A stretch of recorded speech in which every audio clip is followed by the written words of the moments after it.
I didn't even know a lien had been filed. There was no warning taped to my door. No certified letter explaining what was happening. I found out the moment my bank called and asked why there was suddenly a claim against my home. According to the HOA president, I owed thousands in fines, and she'd placed a lien on my house to enforce it. Not because I missed payments. Not because of a court ruling. But because she decided compliance hadn't come fast enough. That's when panic set in. Because a lien isn't a threat. It's a financial weapon. And the moment the bank looked into how it was filed, everything unraveled faster than she expected. Up until that call from the bank, I believed my finances were solid. The mortgage was current. Taxes were paid. Insurance was active. There were no disputes with lenders, no missed deadlines, no red flags of any kind. This was a house I'd owned responsibly for years, and nothing about my financial record suggested trouble. The HOA issues had existed, but they were minor. Small violations. Disagreements over interpretation. A few fines I was actively disputing because they didn't align with the governing documents. Nothing that had ever gone to court. Nothing that had ever escalated beyond emails and notices. At least, that's what I thought. The HOA president had become increasingly rigid over time. What began as reminders turned into warnings. What had once been flexible suddenly became absolute. She spoke in definitive terms, often referencing board authority, without ever providing supporting documentation. I asked for itemized breakdowns. I asked how fines were calculated. I asked when they'd been approved by a vote. The responses were vague. She insisted the amounts were valid. She claimed the board had authorized enforcement. And she made it clear that continued resistance would limit my options. Still, nothing prepared me for a lien. There had been no court judgment. No foreclosure process. No legal proceeding of any kind. And yet, somehow, a claim had been filed against my home as if the debt were settled and uncontested. That's what shook me the most. A lien doesn't feel like an argument. It feels like a verdict. And the fact that it appeared without my knowledge made the situation feel unstable in a way emails never had. It suggested that someone believed they could quietly move past discussion and into punishment, without oversight, without notice, and without consequence. I hadn't ignored the HOA. I had challenged them. And now it seemed like the response wasn't to prove they were right, but to financially corner me before I could push back. That's when I realized this wasn't just about fines anymore. It was about leverage. And whoever had filed that lien believed I wouldn't know how to fight it. After the bank's call, nothing felt stable anymore. A lien changes how everything looks. Suddenly, the house isn't just a place you live, it's collateral under threat. Refinancing becomes impossible. Selling becomes complicated. Even credit can be affected, depending on how the claim is recorded. I asked the bank for details. They told me the lien had been filed by the HOA, listing unpaid fines and enforcement costs that had supposedly accumulated over time. The amount was far higher than anything I'd ever been notified about. Fees I didn't recognize. Penalties I'd never agreed to. Charges that didn't appear anywhere in previous correspondence. It felt manufactured. I contacted the HOA president immediately, asking when the lien had been authorized and why I hadn't been notified. Her response was short and confident. She said the board had approved enforcement. She said notice had been sufficient. And she implied that challenging the lien would only increase the amount owed. That's when the intimidation became obvious. She wasn't trying to resolve a dispute. She was trying to make the lien feel inevitable. Like something already settled that I was foolish to question. Every message carried the same undertone: comply now, or pay more later. I requested documentation. The vote approving the lien. The itemized ledger. The legal authority allowing it to be filed without a judgment. None of it arrived. Instead, I received another email warning that failure to address the lien promptly could result in further collection action. The phrasing was deliberate. It sounded legal.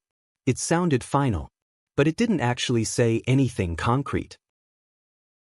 Meanwhile, the bank began asking its own questions. They wanted to know how the lien had been filed. whether it was backed by a court order, whether the HOA had followed state requirements for notice and due process. These weren't casual inquiries, they were red flags. I forwarded everything I had. Emails, notices, the HOA's governing documents. Within a day, the tone from the bank shifted.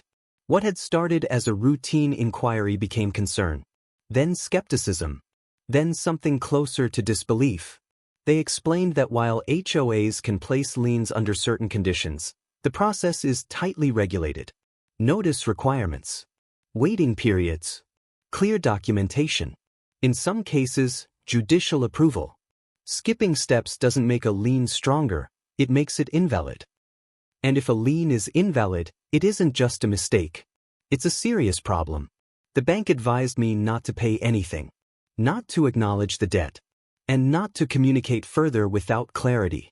They told me they were escalating the matter internally to their legal department. That was the first time I felt a shift in power. Because for the first time, the HOA president wasn't dealing with just me. She was dealing with an institution that understood liens better than anyone, and had no patience for shortcuts, intimidation, or paperwork designed to scare instead of hold up. What she still didn't know was how closely the bank was now examining every detail of what she'd done, and how quickly a financial weapon can turn into a liability when it's used the wrong way. The call from the bank didn't come with panic. It came with certainty. Their legal department had reviewed the lien from top to bottom. They checked the filing date, the notice requirements, the authorization language, and the supporting documentation. They compared it against state statutes and the HOA's own governing documents. And it didn't hold up. The bank explained that the lien had been filed without proper notice, without a verified board vote tied to a specific amount, and without the waiting period required by law. More importantly, the enforcement costs listed were not itemized or supported by any documentation that would make them collectible. In plain terms, the lien wasn't just weak. It was invalid. The bank took the next step without asking me for permission. They formally challenged the lien and notified the HOA that it would not be recognized against the mortgage. Any attempt to enforce it would be contested immediately and could expose the HOA to legal liability. That's when the tone changed. The HOA president stopped sounding confident. Her emails became careful. She asked for time to review. She suggested there may have been miscommunication. The language that once sounded final now sounded defensive. The bank wasn't interested in explanations. They demanded proof. When none arrived, they escalated again, this time warning that filing an invalid lien could constitute wrongful encumbrance. That isn't a technical error. It's a serious allegation, and it carries consequences. Within days, the lien was withdrawn. Not revised. Not amended. Removed.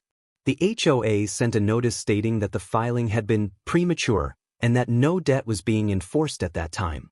No apology. No admission. Just a quiet reversal that said everything it needed to. The bank confirmed the removal in writing. My title was clear. The threat was gone. And just like that, the financial weapon that had been used to corner me became the reason the HOA had to retreat. Because when you step into the financial system without understanding the rules, confidence doesn't protect you. Documentation does. And when you don't have it, power evaporates fast. After the lien was removed, everything slowed down. The bank confirmed my title was clear. My credit wasn't affected. The house was no longer flagged in any system as being under dispute. What had felt like a looming financial disaster dissolved almost overnight, but the aftermath lingered. The HOA president stopped communicating directly with me. Enforcement notices paused. Fines stopped appearing. And for the first time since the situation began, there was no implication that silence meant danger. The board became noticeably cautious, careful with wording, hesitant to assert authority without backing it up. Neighbors started asking questions. Some had received similar warnings in the past but had paid out of fear. Others admitted they didn't know HOAs could be challenged at all. What unsettled them most wasn't the lien itself, it was how quietly it had been filed and how easily it could have gone unnoticed. As for me, the experience changed how I looked at power. The HOA had relied on assumption, on the idea that paperwork equals authority and that homeowners won't push back once something sounds official enough. The bank didn't operate on assumptions. It operated on law, documentation, and accountability. That difference made all the difference. The situation ended without a lawsuit, without court orders, and without further escalation, but the message was clear. HOAs can only act within the limits of the authority they actually have. When they step outside those limits, the systems they try to use against homeowners can turn against them just as fast. What stayed with me wasn't anger. It was the realization that knowing who truly holds authority and how to involve them can stop even the most aggressive tactics cold. And that silence, in situations like this, is exactly what abuse depends on.